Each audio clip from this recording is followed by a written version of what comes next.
Welcome to the Branding Room Only podcast, where we share career stories, strategies, and lessons learned on how industry leaders and influencers have built their personal brands.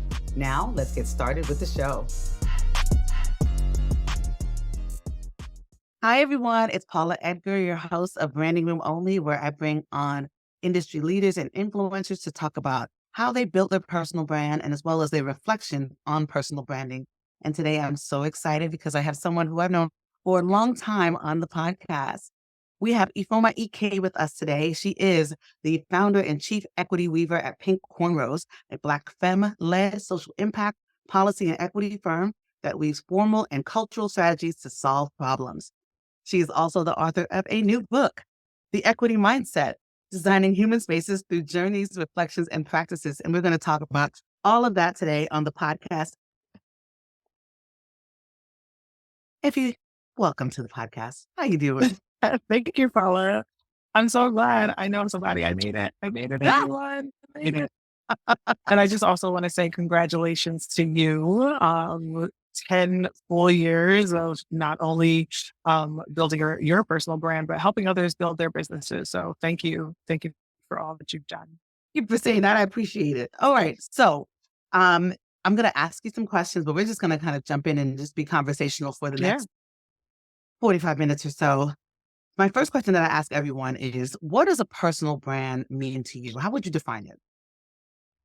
So this is very difficult because while I love the fact that people feel strong in their brands, I have been known to say that as a person, I'm not a brand. And that is separate from like what aspects of my work should be branded. So for me, I really think of, for me, there is a healthy divide between how do I want to be known in the world, and that can overlap with my brand. But then I do think that branding for me is very much connected to what is the purpose and the drive of why Ifeoma is here. And that for me, that's really equity. It's policy. Those are my love languages. I am naturally, if there were to be an Ifeoma brand, I am naturally an empath. I naturally like to sprinkle comedy into things. I am silly and I am, Sam, and I'm also, when I'm excited, my voice can raise and it can escalate. And I think that in some ways, when we talk about branding for me feels too packaged. It doesn't allow for me to exercise those things. And that may just also be the combination of my intersectionalities in a world that struggles with how do we balance or take what we see of especially Black femme women and honor what they're showing us, but not requiring us to give everything of who we are. But I do think that branding is so important when it's connected to but when I am present and when I am showing you a thing, respecting that I am very well informed, I am an expert. So I do think that there is also a part of me that the serious side is that data informed. It does have receipts. It is here to support and educate and inform, but ultimately it's not there to showcase my intelligence as much as provide an invitation for people to participate in what I believe is all of our rent on this earth, which is making society better for all of us to experience. So I don't know if that fully answers your question, but I struggle with that. I struggle with the concept of branding. I know it's important. And I also am okay with the fact that there's a human side of me that struggles with how much gets put into a brand and how okay I am, even if the public is not okay with the fact that my brand is not all of me, right? It is the part that is there to help advance some of the work that I think is more crucial. I love what you said because it is outside of, I won't even say what I usually get because I think everybody looks at this very differently. But what you did is you brought up something that I often talk about when I'm doing sessions. It's I believe the branding is the magic of you, right? So everything that you explain is the magic of you. It's not the fun side that's a brand or the serious side, right? All of those things. However, there is a challenge when it comes to understanding the concept of branding and then being someone from multiple marginalized identities and how people look Right. at that brand proposition. So I mean, I love that you put that out there because I'm sure the folks who are listening right now are going to be like, oh, this is something different than it has been because I mean, you're the first person who has said, this is a challenge for me to understand the concept in terms of how it's been laid out. And I appreciate it because it's not that I don't think of it that way. It's just I don't often talk about it that way unless I'm talking to folks Right. in a certain grouping about a certain thing who are wondering about how to navigate that piece of it. So I Exactly. appreciate that. That being said, And I love your definition. I just want to highlight that I do love your definition of the magic of you because I do think, again, as people that come from multiple marginalized and ongoing marginalization, um, branding is so tied to perception. And perception, oftentimes, for me, as a lawyer, as a professor, as a teacher, I'm also thinking of the voyeuristic aspect of what it means when people are always looking at us and looking at us, for good and bad things. So sometimes I'm like, I don't want you to look at me, but I do. But I love that when you frame it as magic, it magic is like a conjure. Like I can participate in creating what is safe for me and what is necessary to be seen, while also recognizing that anything I put out there is magic, right? So I love that definition.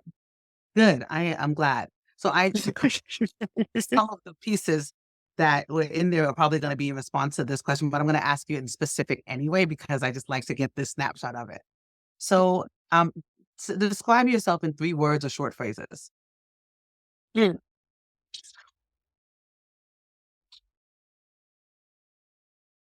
Loving, justice oriented,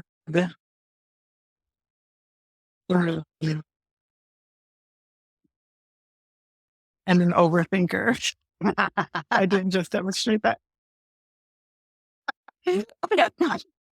I love it, and, if you will, if you will allow me for a moment, I want to take personal privilege and give you 3 that came up for me just now for you, which Oh, is, yes.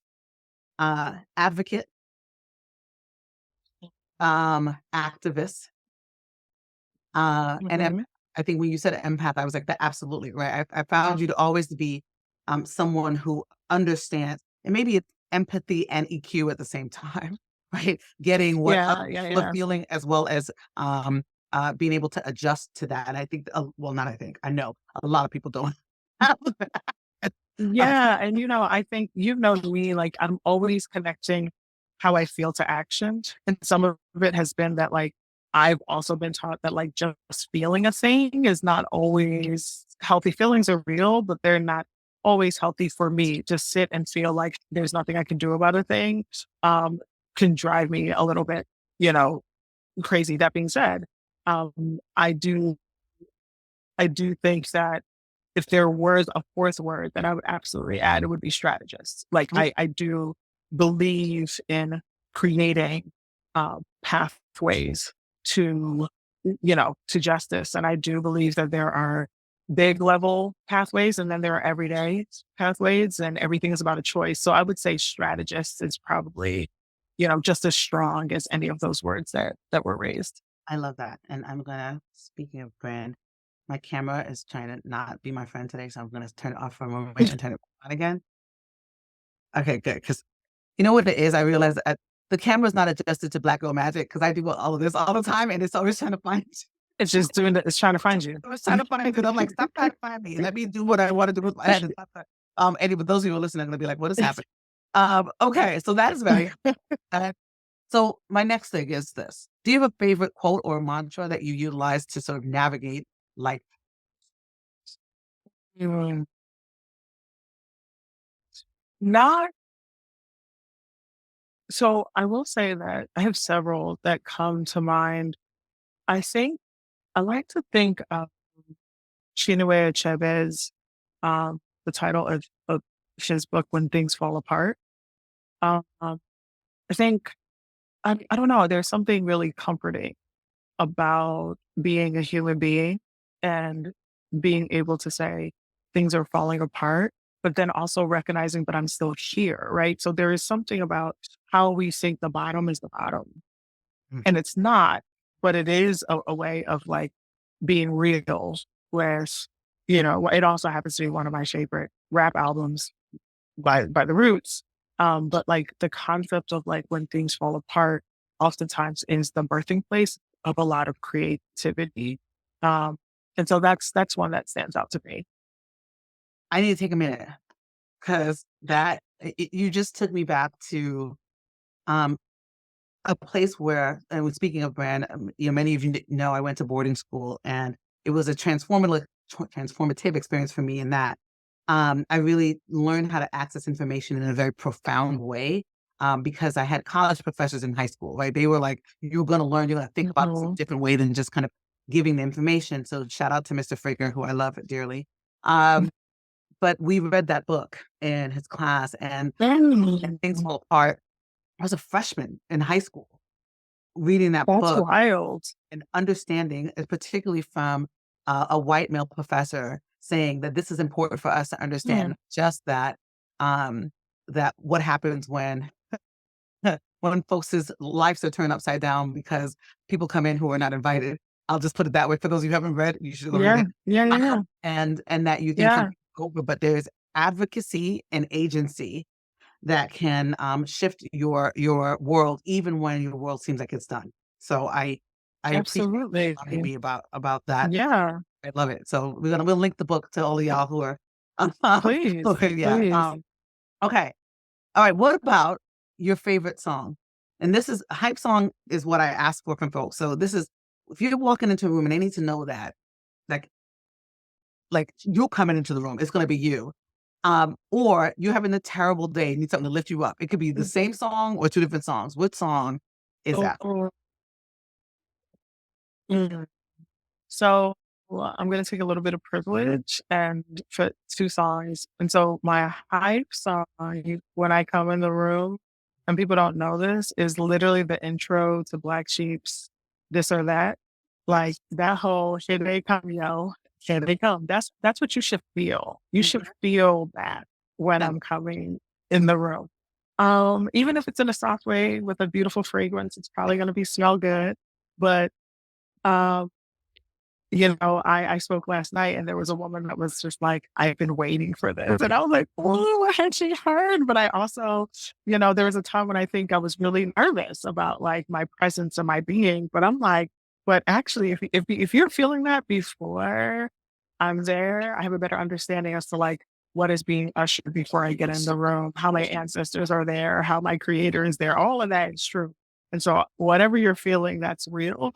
I think when I'm actually in my space though of like just me and I'm needing to think, jazz really helps me think. So anything like Miles Davis and Nefertiti can put me in a mood. I am a Take Five person. Shout out to Dave Brubeck. Like I like non-words because oftentimes I feel like there's like a lot of words and messiness in my head. So I need that to get out. And then I'll just end with this. Like when I'm Lauren Hill makes me cry. So if I need to cry, I'm just gonna just throw on anything from the Miseducation. Like all those songs are the right songs, but it's also like they evoke a mood.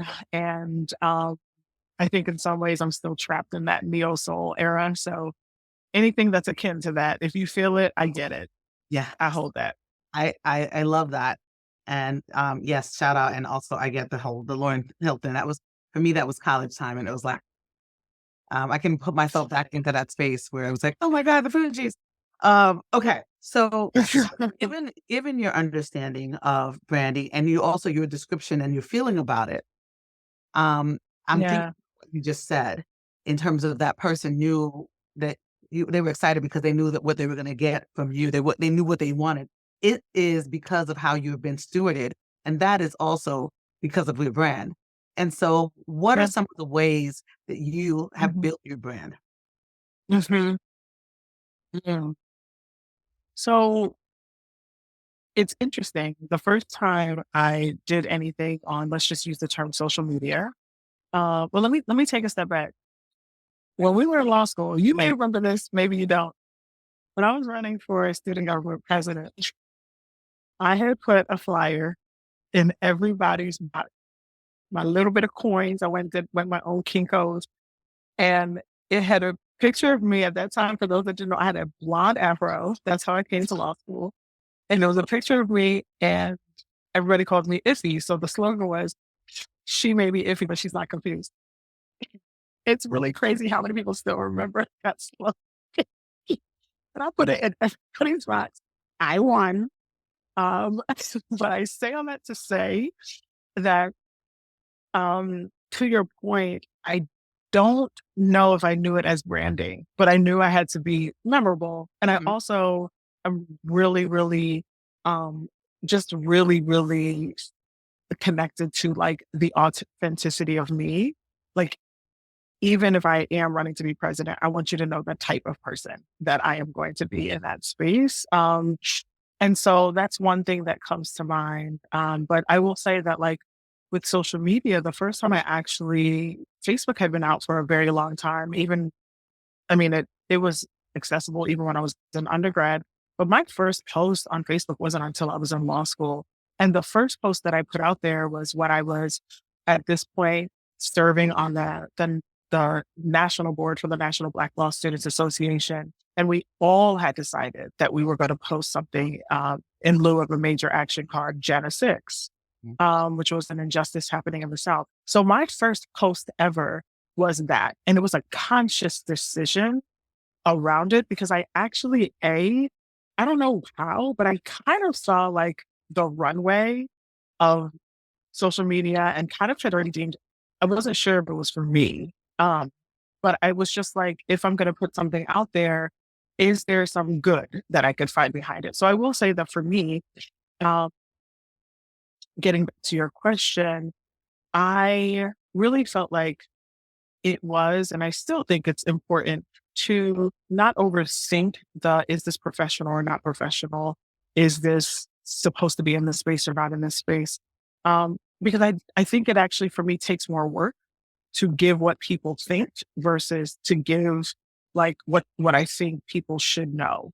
And that doesn't mean that every issue or every justice issue is on every platform, but the likelihood that there's going to be ways, and I think I've gotten better over the years, both mostly behind the scenes as a policymaker, as working on the ground, whether it's, in spaces in Haiti, where people are trying to survive, natural disasters or working on political campaigns. When you're working with other people that are also trying to get their issues out, the thing that I'm thinking about is like, how can I support in service of humanity? So how can I support in this time? And getting smart about the branding of the platform is helpful. So if it is a professional site, what are the ways that professionals can connect to this information? If it is for my family and friends, what are the things that would help? What are the things that in the midst of their busy days that would stop them a bit and be like, huh, I didn't really know that this was happening.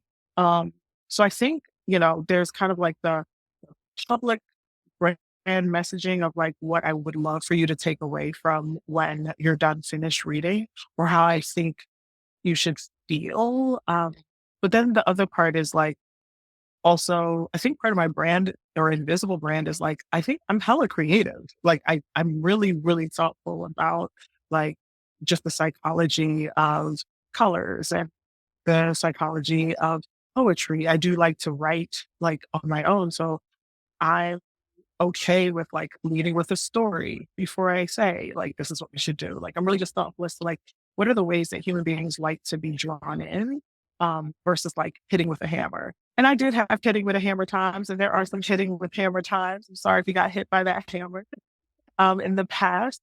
But I also think that folks also, and I'll end with this, I do think that there is a space for people that also validate, in the ways that Brittany Cooper talks about eloquent rage. That in a lot of ways, part of what I am trying to model and navigate myself is how I can be a well-rounded individual that cares about the things that impact all of our lives, while also caring about my economic security and caring about the things that I care about. I think that's very difficult for a lot of people. So I don't say that I have it all together. And I do recognize the privilege as an entrepreneur that I don't have in the same eyes, if you will, that are, looking at everything that I do. But I do think that um, I am fortunate that I kind of listened to my gut first about my branding. And I think that helped me navigate even the types of careers or the types of, opportunities I would take advantage of. Yeah. Before you even said it, I thought to myself, I have to ask her about authenticity next. Because we talked about this a little bit before we got on and started recording. But I would say something that we definitely both have in common is that we have been consistently ourselves for as long as I've known us. I think so. I mean, have I been me since you've Yeah. known me? I mean, not only have you been you, but what my experience of you has been is that you were, and like everybody else, but some people are different in this way. You surprise me, and I mean that in a way that is like delightful about people. Like I'm an anthropologist, right? I study anthropology. I love culture. I love people, and I love excavation. I love finding out things. And there's some people who I'm like, all right, I got you. I know you. We're good. Right? And there's some people who are like, Mhm, know the core concepts of you, but you continually mhm, show new and different about you. And mhm. that's like it's like layer cake, right? It's opposed to just one layer. You got layers. Yeah. Clearly, I haven't eaten lunch, but anyway, Neither have I. That cake sounded really good. Mhm. so tell me this. Give me a little, and not an elevator pitch, but tell me a little background story of you. Like how did you get from wherever to now? But do it in a brief way so that we're not here for 3 days. But I want to know the story. Like where did you come from and why are you here? Wow. Well, I am the first of five children of a Nigerian American family. Grew up in Trenton, New Jersey. Um, Trenton makes the world takes, if anybody knows that bridge. Um, and how did I get here? So it's interesting when you said you went to boarding school. I went to private school for 6 years, and I say that to say that coming from an immigrant family, what I do remember vividly is the relationship with labor. In fact, in my book, I talk a lot about. There's this chapter around equity journeys and how I didn't necessarily know everything about what my parents did, but I could sense that it was urgent and it was fast because even just us getting ready for school, we had to get ready within a certain amount of time because it was one car to the house and you got to drop people off as you're getting ready to school. And just like, and so, and I do that as a way to illustrate for folks like how we've normalized our work behavior is way before we contemplated college or what have you. Um, but I think I'm here through the combination of um, a journey that early on, before there was even the terms like social impact or equity, at least for me, I felt those things very deeply while I was experiencing it. I knew what it was like to be the number two highest scoring, contestant for this math competition in the state of New Jersey for my grade, but still being put in the remedial math class. And that it just didn't make sense. I knew what it was like to, be in history class and get in trouble for asking questions around so you mean to tell me that somebody would just come uninvited to your home and you would give them a turkey and a pie? Like, I just was, I mean, I was just trying to ask the questions in the hopes of an answer, but I just was like, Mrs. Carroll, this is not logical, right? And so and then getting in trouble for it. So it wasn't even just the inquisitive nature of it, but I was very, very close to the ways that I was outed for my inquisitiveness. And I don't think that never really stopped. I think my undergrad years were very interesting because I went from being a poor kid in New Jersey to seeing poverty in a very different state, in a very white state, in a state where the first time I ever saw a KKK rally was right in front of, my school. And it wouldn't be the last time, but I just, in my mind, I'm like, I thought we were past this. Like, I think that there is something about my journey that was so much around just like really feeling the worlds around me, and New Jersey to West Virginia to New York. And I am a New Yorker, but even in New York, where you feel like there's this quote unquote liberalness, learning, as you mentioned, the layers and in some ways the many different ways that, you know, even, and I don't have a problem saying this, even going to a law school that on paper was very mission oriented and public interest oriented, um, was probably entrenched with the most amount of dismissal of racism for that reason, and what that meant when I was then starting to find my voice. I tell people all the time that like undergrad being in West Virginia, like I knew that things were off, but I don't know if I necessarily knew how unsafe I was. By the time I got to law school, I started realizing that like we're talking about equity, but we're not talking about safety. We have a problem. If we're talking about who the next people are that are the problem solvers, well, then we have a problem. Because as you remember, there were very few of us in that space. And I'm like, well, how are we going to get the people that understand the trauma and also are going to fix the problem? And when you have a space that has all these policies and procedures that don't necessarily say, we don't necessarily care if the majority of Black and Brown students get, sent home after their first year of being at this school. My first time advocating was on behalf of a very close friend of mine, as she was appealing to stay and remain at the school. I still to this day think she's one of my greatest inspirations. She actually came back to the school um, a year and a half later and graduated with a completely different class. But I say all that to say that my journey to here, and I know this is painting, if this was like David Ross for all you PBS people, I've only given you like the watercolors of it as the backdrop. But don't want to go through all the different instances. But I will say that again, when things fall apart, I do think that I started creatively starting to figure out like, all right, well then what can we actually do? Like where then should our energy be in? And as you know, I think like I was as vocal as I could be about social justice issues. All of us collectively worked on issues as far as Darfur, but as close home as Hurricane Katrina. Um, when I heard about Sean Bell being killed, like tracked down his mother, who was, for those that don't know, was a young man who was killed the day of his wedding by police officers.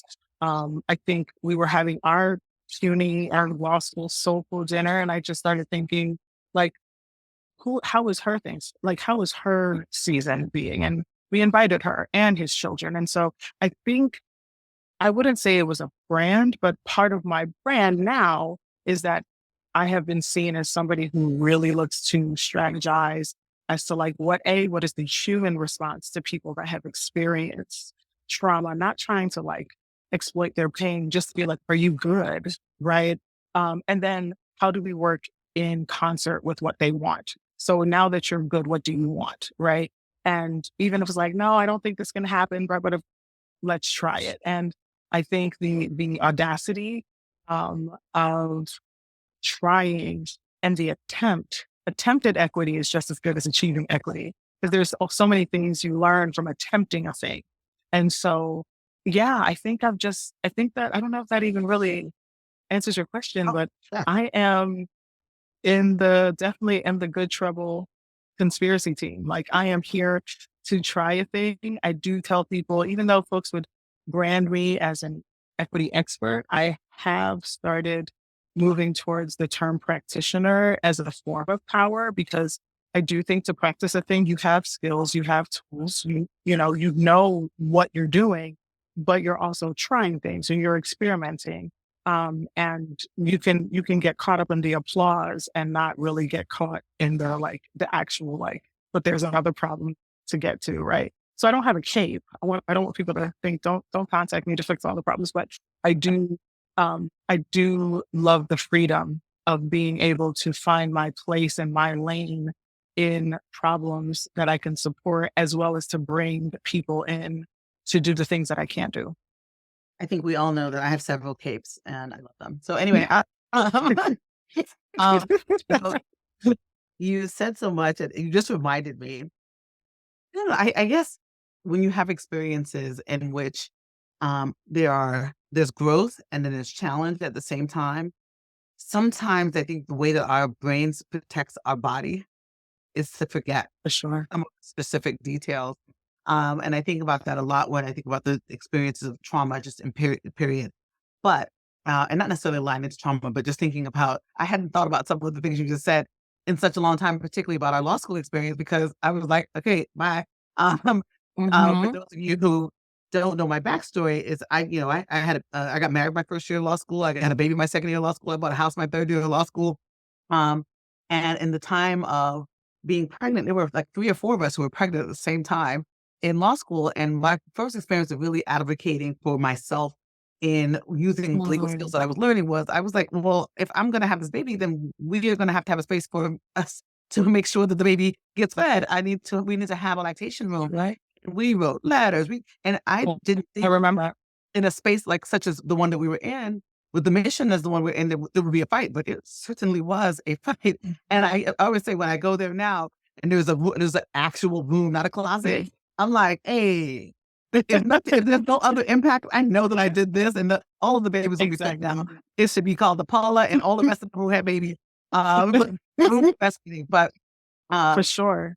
you know, when I think about the concept of equity, the term equity, it immediately makes me think about what is not equitable, right? I defined it by Yes, the not. that's Uh, right. and when you were just talking about your experience, I thought perhaps your connection to wanting to drive equity has to do with the fact that you have experienced not being right. The fact that the equity is not there in your upbringing, and then what you experience and what you witness. So tell me, because your book, which I'll leave you online, I'm showing you again, the equity mind. Why why was it important for you to write this book? Yeah. Oh, it just brought me back. So right before the pandemic, two things. I was already a founder of a startup, was excited, full black team, did a lot of civic engagement work, and we're also making money. Great. But I realized, and this is going to surprise some people because they may think it's the other way around, that it was like working in white dominant spaces that I was like, change something's wrong. But I was actually realizing that in a lot of progressives and or um, black and brown led spaces, there wasn't enough attention to the types of supports that different groups that have different intersectionalities need to achieve equity. A lot of us, when we talk about things, we say things like black and brown. We say BIPOC. We do a lot of lumping, but I was realizing that even in spaces where, and you may know this, but a lot of people don't know this. Like I'm a former executive deputy director in the city of New York for the Young Men's Initiative, which is a misnomer in some ways because there is no Young Women's Initiative. It's the only initiative and the largest initiative within any municipality that focuses on young people of color. And I was able to design and create amazing programs. One of the leading teacher recruitment strategies in the nation is, from literally from these two hands, this brain and this mouth that had to yell at so many people to get out of the way as we're trying to diversify the classroom. But, and of course, an amazing team that was a part of building that. But I say all that to say that it didn't matter what space I was in, Paula. There is a difficulty with people being able to identify, especially as teams, on like what does equity mean for us and how are we going to use our collective tools to actually fix a thing. Then I also think that as we started moving in this world where there was a struggle and a tension, and I'll get back to like my former firm in a minute, but this struggle and this tension around should it be DNI, should it be EDI, should it be DEI, there was this lumping of all issues that had to do with social inequity should be dumped in DNI, which was crazy for the life of me. I was a researcher before I went to law school. So I'm like, why are we doing that? And shout out to all those that do with human resource and people issues. But I also was like, that's not the fullness of equity. Like when I hear equity, and it's also possible because of my positionality as a social justice attorney, as a human rights and civil rights attorney, as a policymaker, it's different for me than just focusing on like what the dynamics are inside of an organization. It is both and, but it is different for me. And I think that the last part is that I recognize that just being in a space where everyone looks like me does not necessarily mean that it is equitable. So having those different feelings was like, oh, how are we going to try to fix a thing when our mindsets aren't even on a fixed thing? Like we don't actually have a clear understanding of like what it means for me to wake up in the morning and be me before I even get to my cubicle, or what it means when we are talking about the ways that young people of color are all experiencing a certain type of marginalizations, but that there are also are differences as to how they're experiencing marginalization.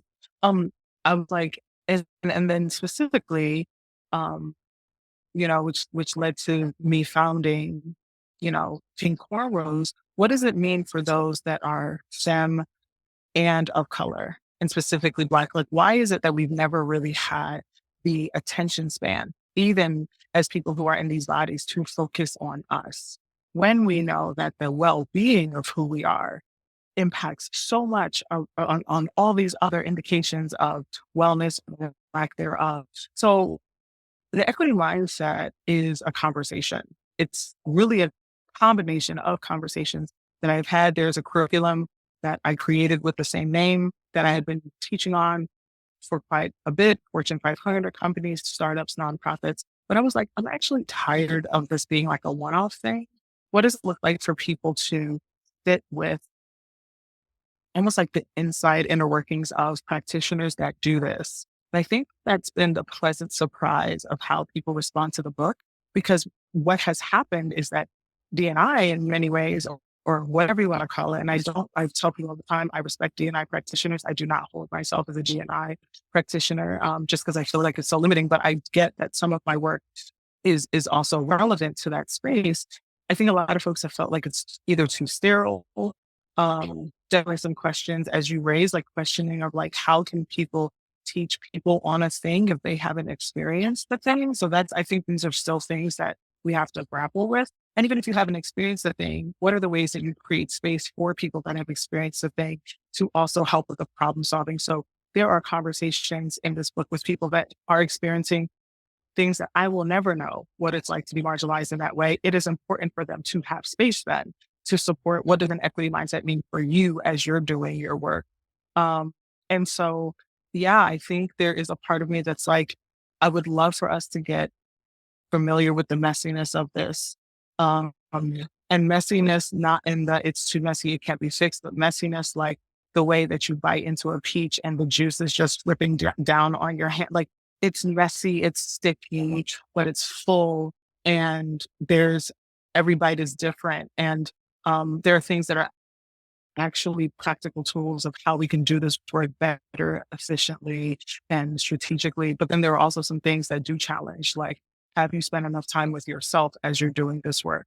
Are you doing impact work that doesn't take into account that when you enter the room, especially as somebody of privilege, that what you have inherited is a signaling of the ways that everyone around you adjusts because you've entered the room, which is hard for people to like grapple with. But in many ways, reminding people that you didn't create this, you inherited this, is also what this book like strives for. And the final thing I'll say, and you said it, so I didn't have to say it. We only talk about equity because inequity exists. And that's important for people to recognize that if equity was solved for, we would not actually even need a term for it. So part of this is like equity is very much connected to data. I believe in that. Like it's very much connected to the data that we know and the data we don't talk about. But equity is very much connected to like, we can actually reduce disparities. We can actually like close the gaps, but we do have to be collective on how our minds see the problem and how we see the problem solvers and how we equip those who are trying to solve the problem. Those are decisions that human beings make. That is not something that just happens, right? So I do like to think that anything that's been designed can be undesigned. And no, it does not feel good to be in an, to have inherited a reality where we still have not been able to reverse the fullness of like a decision as bad as the Dred Scott Supreme Court decision. We have many evidences that we are not a full person, but I'd be damned that if somebody can write on a piece of paper that I'm not a full person, that I'm not, I'm going to fight hard to make sure that the fullness of it can be more possible than not. And for those that choose to do this equity work, I argue that equity work is a choice. If you choose to do it, then there's some things that you need to know about the people that experience the brunt of it. Ooh, wait, that's like so many words. It's all of the things. I it's sobering sometimes to be and I say tasked in a privileged way with navigating conversations where you know that there is going to be discomfort and you know that in order for actual change to happen, that folks' reality has to shift, right? When you put spaces and say, we have to engage in a process of unlearning because what we have learned and what we have experienced has not been in a space that supports us all in it doesn't matter what letter you have, DEI, DIG, JIB, ABCD, all of those letters, it is not right, right? It is not working in terms of our collective humanity and personhood. And so when you were talking just now, and that's why I like talking to practitioners generally aligned or the same regardless, is because I like to not feel like I'm being gaslit. I have to be like, okay, so somebody else gets this too. But to that end, I know that folks will hear this and be like, all we have to do is just love each other and it'll be fine. But this is the striving for equity. It has to be dismantling because we know that right now that it doesn't exist, and you can't build on top of a foundation that is that's damaged, or maybe it wasn't even there in the first place. So, so I'm glad that you didn't just say, I'm going to write the book because people need to hear what I have to say, but you're writing the book to hear what people are experiencing and what other people in this space have to say, and driving that change and that information gathering is really important. So I honor that you've done that, and I thank you. I think it's important for us to be having these conversations and educating ourselves in a space of where education is it's Yeah, and I also want to add that I think that there is this notion that, and this is going to hurt a lot of people's feelings. I think there's this notion that all of our workplaces are the spaces for that thing to happen. Like this is an opportunity for you, as one woman had said, this is my bedside reading. Like this is an opportunity for you to commit to the work outside of the spaces that may not be for you. Like we spend a lot of energy at times trying to change all of the little offices, but it's like, but if the little offices are run by little brains, you may have to go, right? Like you may have to go, but that does not mean that you do not have an equity mission or that you don't have an equity journey or that that experience of feeling unsafe can't be fueled for something else, but you do have to do the work. And I do think that we have, for whatever reason, adopted this like we all go to work and I think this is also why some people are burnt out by this stuff. They feel like, oh my God, I gotta go to work and I gotta do my work. And then I also gotta do, this diversity training. And I'm not saying that you shouldn't, because in many ways, those who are the most privileged are the ones that are the data shows are the most reluctant to do this work. And we need y'all to do the work. But also there's work to be done outside of the workplace. So yes, you may feel a little guilty in the workplace, and that's by design. Like that's not, don't run away from the guilt. Like, why do you feel guilty? What are the things that you're feeling at this moment? What are the things that, history tells us that you may have inherited that you would like to disrupt or that you would like for it to be different? Be curious about that and ask those questions. But this book actually has people in a space where it's like, no one's around now, no one to blame. It's you. And you get to make decisions about like what you want to move or what you want to move and how you want to move differently. And so, yeah, like it's really, I mean, I put a lot of personal stories in there as well. So it is, also to express to folks that the messiness of this is you can't really get around from the fact that you are a human being that is an ingredient in the equation of doing this work. So all of my goodness and my messiness is also showing up in these spaces. And if I don't learn how to mitigate that while I'm in these spaces, I may think it's about improving things, but it may turn out to be just about me. And I think folks need to like figure out why the data points around the safety of Black women in corporate spaces or the lack of leadership for Native American, Indigenous, and Latina, we don't even really properly collect that data. Like, why is that, right? And I think that, I don't know, I think we invest more time on people's feelings while they are valid. We have made that the center of DNI versus like, no, how do we actually look at the data and create a roadmap beyond your feelings to get to a different outcome? Because there are also feelings we are dismissing for your comfort. And so I will stop there. Yeah, I will stop there. I just picture that sound clip just now, just being like, bam.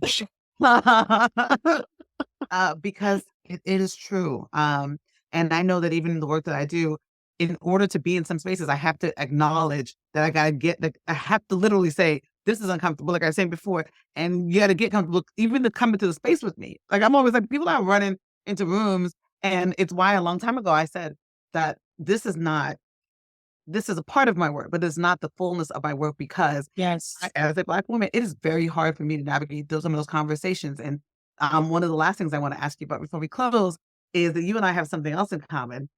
In 2021, well, I guess 2020 to 2021, I started doing what I called my summer sabbatical. And you, yes, yes.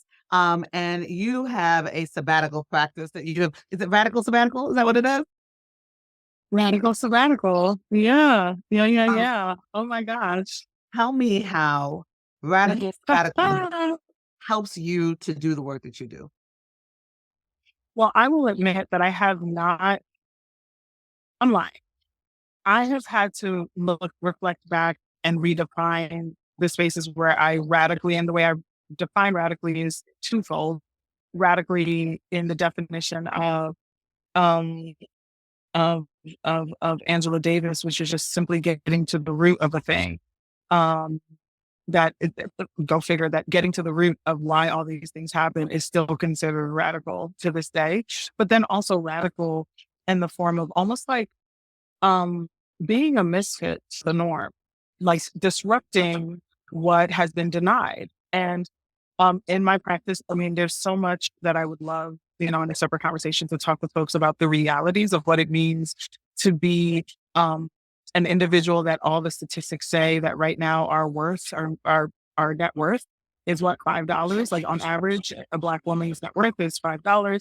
When you run a business, the average Black woman business does not make it to 3 years. Their annual salary is between 22 to 33,000. We don't talk enough about this. We hear all these things about like Black women with businesses are on the rise, but we don't talk about how most of them are pushed out from unsafe spaces and how they are forced to create entrepreneurial experiences just to survive, which then also means that things that come in the traditional workspace, like days off or, sick days or whatever, you don't necessarily have that when you are building your own business. And the assumption is that you can do whatever you want. And that is not the case. So for me personally, radical sabbatical was like, how do I still accept the fact that like, I'm not going to dodge these health statistics around like what the lack of rest means for my life. And I'm still working on that. But I really advise, again, equity mindset. I really, really want people to like interrogate like life expectancy and why those numbers are the way that they are, recognizing that they correlate with like the disproportionate number of Black women out index every one of our counterparts when it comes to working. And we start working earlier and we work longer than other community members. We work while we're pregnant. We go to school while we're pregnant. Like we have all of these life experiences that people assume call for rest and we don't get it. And they do build up and they do have consequences. And I will say that the final straw, the two communities that I really looked at that helped me build the thesis around radical sabbatical that's now received funding for ongoing support through Robert Wood Johnson Foundation. The first was like my engagement on the ground during movement, the height of movement work, whether it was Ferguson or Baltimore or Haiti.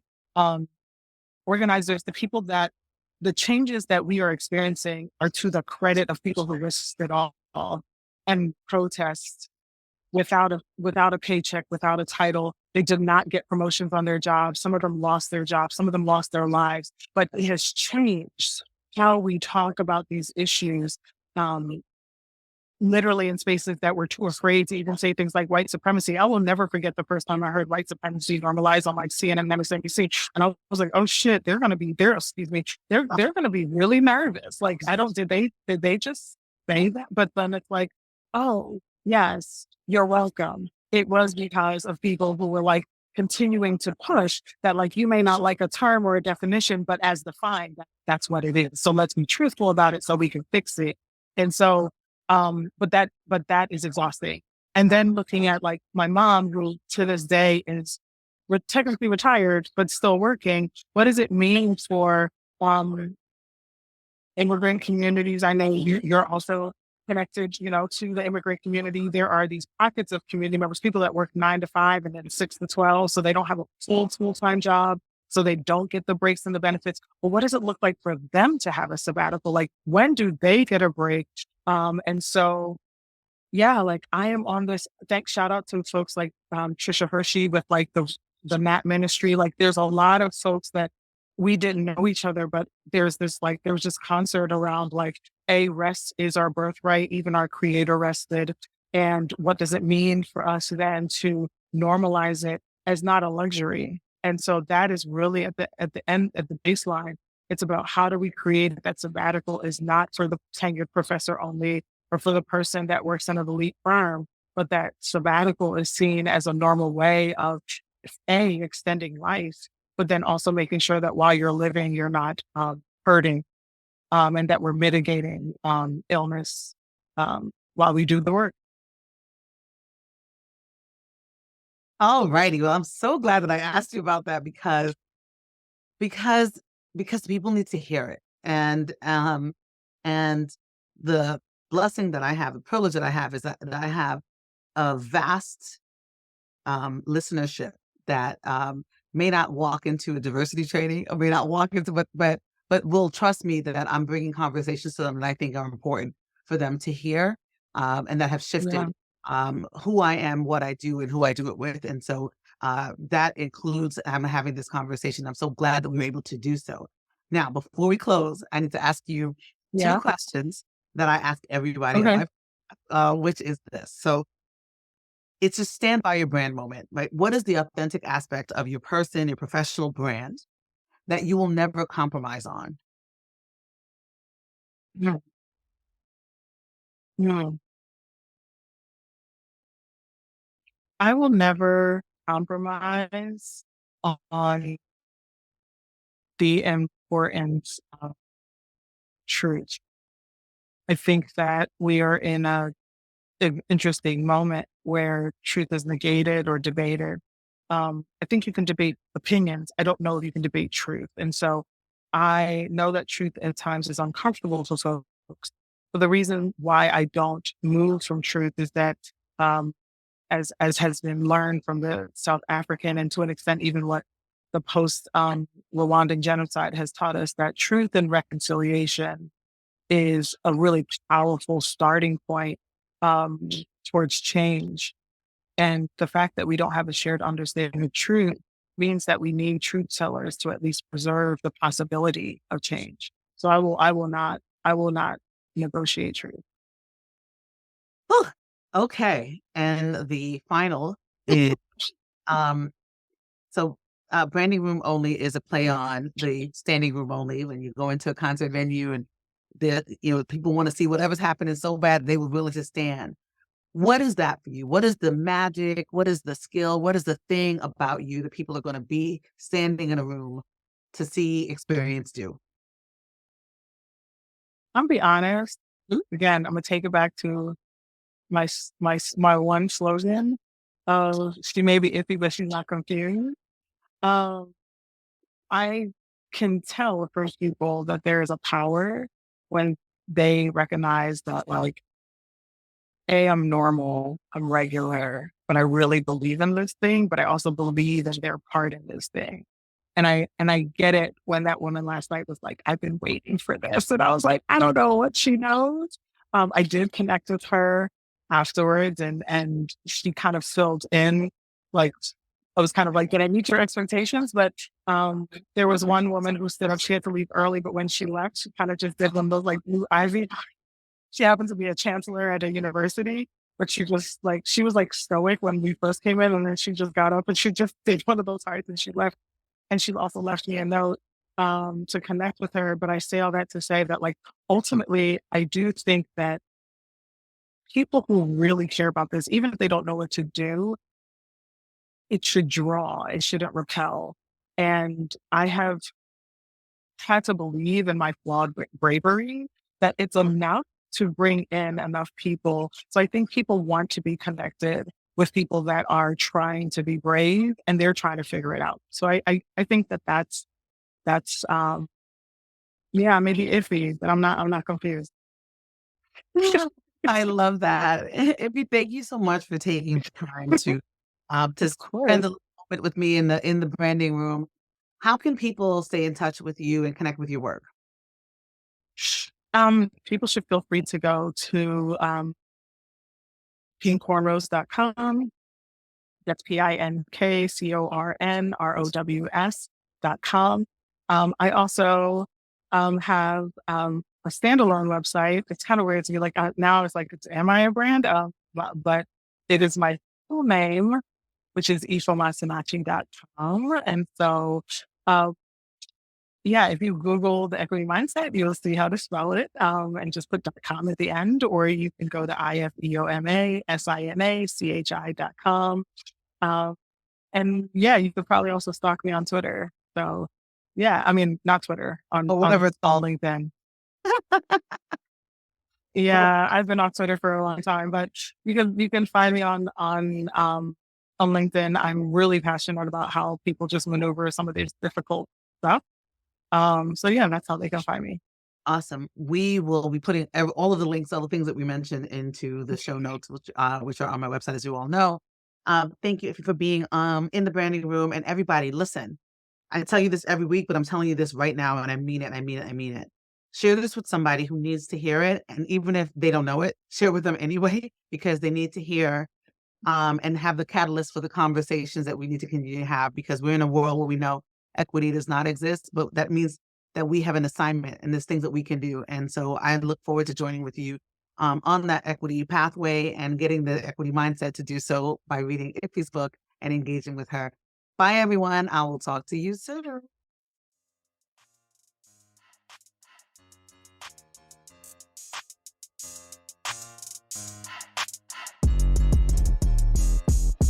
Thanks for listening to the Branding Room Only podcast. We'll see you again next time, and be sure to hit subscribe to get future episodes.